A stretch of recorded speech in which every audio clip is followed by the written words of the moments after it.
মই চপাই ল'ম একো নাই তোমাৰটো চাই লোৱা হ'ল হয় আজি যি আপোনালোকে ষ্টিফেন হকিঙে এটা ব্যতিক্ৰমী পদক্ষেপেৰে বিদায় সভা পাতিলে কি জনাব হয় পোনপ্ৰথমে আপোনালোকক আমি জনাবলৈ পাই সুখী হৈছোঁ যে আমাৰ 2025 বৰ্ষত আমাৰ বিদ্যালয়ৰ পৰা HSLC আৰু HS ফাইনেল এক্সামিনেশ্যনত মুঠ আমাৰ 128 জন ষ্টুডেণ্টে পৰীক্ষাত অৱতীৰ্ণ হ'ব সেয়ে আপোনালোকৰ জৰিয়তে আমি প্ৰতিজন ছাত্ৰ ছাত্ৰীক আগন্তুক পৰীক্ষাৰ বাবে শুভেচ্ছা জ্ঞাপন কৰিছোঁ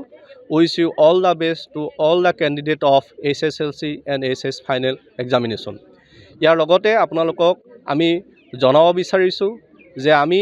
কোনো ছাত্ৰ ছাত্ৰীকে আমি কোনো বছৰেই আমাৰ বিদ্যালয়ৰ পৰা আমি ফেয়াৰৱেল নিদিওঁ বিদায় নিদিওঁ কাৰণ আমি ভাবোঁ যে আমাৰ ছাত্ৰ ছাত্ৰীসকল আমাৰ এই পৰিয়ালৰ এটা অংগ সেয়ে আমি বিদায় পৰিৱৰ্তে তেওঁলোকৰ আমি শুভেচ্ছা জ্ঞাপন কৰোঁ এটা উইচিং প্ৰগ্ৰেম পাতোঁ আৰু সেয়েহে আজি এই ব্যতিক্ৰমীভাৱে আমি প্ৰতিটো ধৰ্ম নিৰ্বিশেষে জাতি নিৰ্বিশেষে আমি অনুষ্ঠানটো আয়োজন কৰিছোঁ য'ত অভিভাৱকসকলৰ প্ৰথমতে তেওঁলোকে আশীৰ্বাদ লৈছে তাৰপিছত নিজৰ ভগৱান যিসকলক তেওঁলোকে স্তুতি কৰিব বিচাৰে তেওঁলোকক স্তুতি কৰিছে তাৰপিছত আমাৰ শিক্ষকসকলৰ পৰা আমাৰ আশীৰ্বাদ লৈছে আৰু তেওঁলোকে 100% তেওঁলোকৰ পৰীক্ষাৰ বাবে নিজকে যোগ্য কৰি তথা প্ৰিপেয়াৰ কৰিছে বুলি আমি বিবেচিত কৰিছোঁ এইখিনিতে আপোনালোকৰ তৰফৰ পৰা আমি জনাব বিচাৰিছোঁ যে যিহেতুকে এই বছৰৰ পৰা আমাৰ বিজ্ঞান শাখা তথা কলা শাখাত আমাৰ কুৱেশ্যন পেটাৰ্ণবোৰ চেঞ্জ হৈছে অবজেক্টিভ টাইপ কুৱেশ্যন পেটাৰ্ণ হ'ব লৈছে সেয়েহে এই বছৰৰ পৰা ষ্টিফেন হকিং একাডেমীৰ পৰিয়ালে আমি নতুন চিন্তাৰে ছাত্ৰ ছাত্ৰীসকলক হাই ছেকেণ্ডেৰী প্ৰথম বৰ্ষত আমি এডমিশ্যন কৰাম আৰু বিজ্ঞান শাখাৰ ছাত্ৰ ছাত্ৰীসকলক আমি কোনো ধৰণৰ বিশেষ মাচুল নোলোৱাকৈ আমি ছাত্ৰ ছাত্ৰীসকলক ব'ৰ্ড এক্সাম তথা মেডিকেল আৰু ইঞ্জিনিয়াৰিং এণ্ট্ৰেঞ্চৰ কাৰণে আমি 100% আমি তেওঁলোকক প্ৰস্তুত কৰিম বুলি আমি দৃঢ় প্ৰতিজ্ঞ হৈছোঁ আৰু লগতে জনাব বিচাৰিছোঁ যে আমাৰ ক্লাছ 6ৰ পৰা ক্লাছ 9ৰ এডমিশ্যনসমূহ চলি আছে যিসকল ছাত্ৰ ছাত্ৰীয়ে ষ্টিফেন হকিং একাডেমী পৰিয়ালৰ এজন সদস্য হ'ব বিচাৰিছে তেখেতসকলক আমাৰ অফিচৰ পৰা ফৰ্মবোৰ লৈ পেলাই তেওঁলোকক এডমিশ্যন কৰি ল'বৰ বাবে অনুৰোধ জনাইছোঁ শেষত সকলো ছাত্ৰ ছাত্ৰীৰ ভৱিষ্যত উজ্জ্বল কামনা কৰিছোঁ আৰু তেখেতসকলৰ আগন্তুক পৰীক্ষা যাতে খুব ভাল হয় তেওঁলোকে ষ্টিফেন হকিং একাডেমীৰ নাম উজ্জ্বল কৰক তেওঁলোকে অসমৰ নাম উজ্জ্বল কৰক তেওঁলোকে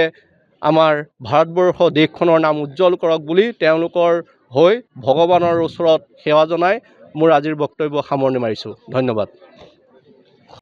আজি অনুভৱ কেনেকুৱা কি ক'ব ছাত্ৰ ছাত্ৰীসকলক নমস্কাৰ হয় মই জয়তে আপোনালোকক মোৰ ফালৰ পৰা কৃতজ্ঞতা জ্ঞাপন কৰিছোঁ আমাৰ যি আজি অনুষ্ঠানটো আমি পালন কৰিলোঁ সেই অনুষ্ঠানটোৱে আমাক এনেকুৱা আনন্দিত কৰিছে বিশেষকৈ মই নিজে গৌৰৱান্বিত খুব ভাল লাগিছে ব্যতিক্ৰমী ব্যৱস্থাৰে সৈতে বিদায় দিয়া হৈছে ছাত্ৰ ছাত্ৰীক আৰু বিদায় শব্দটো বেদনাদায়ক সেইকাৰণে ব্যতিক্ৰমী ব্যৱস্থাটো কৰাৰ কাৰণে মই ভাবিছোঁ এটা উন্নত ধৰণৰ এটা ব্যৱস্থা হৈছে আৰু আমি ইয়াৰ জৰিয়তে আজি ছাত্ৰ ছাত্ৰীসকলক আমি আশীৰ্বাদ দিব পাৰিছোঁ আমি অভিভাৱকে দিছোঁ ছাত্ৰ ছাত্ৰীয়ে দিছে আমি গোটাইখিনিয়ে যে এনেকৈও সমূহীয়াভাৱে আশীৰ্বাদ দিব পাৰিছোঁ তাৰ কাৰণে মই গৌৰৱ অনুভৱ কৰিছোঁ মই আশা ৰাখিছোঁ যে আমাৰ ছাত্ৰ ছাত্ৰীসকলে সুন্দৰ এটা ৰিজাল্ট কৰিব আৰু আমাৰ বিদ্যালয়খনৰ লগতে এই অঞ্চলৰ ৰাইজক এটা